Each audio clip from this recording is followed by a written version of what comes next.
TypeScript doesn't recognize the property your middleware just attached. Declaration merging is the clean fix. Declaration merging has two key use cases. First, a third-party library ships without TypeScript types, still common with older packages. Second, the library has types but they're incomplete for your setup. You're running auth middleware that attaches a user object to every request, but the official Express types have no idea. You need to teach TypeScript about it without touching the library. The canonical examples are global interfaces.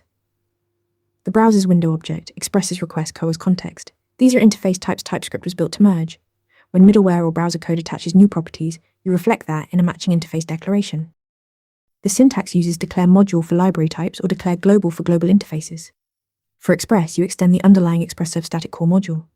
Create a .did.sf file, write declare module with package name, then an interface request block with your custom fields. TypeScript merges this with the library's own definition automatically, so request.user is fully typed throughout your entire app. Prefer definitely typed packages first. Declaration merging is a patch. Use it to extend behavior you own, not to substitute for a missing @types package you could simply install or contribute to.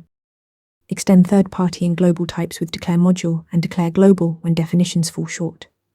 Then practice answering this in a mock interview. Want to nail questions like this in your next interview? Interview Mentor gives you hands-on practice with real questions. Every answer gets a grade with specific, personalized feedback. Track your progress across topics and difficulty levels.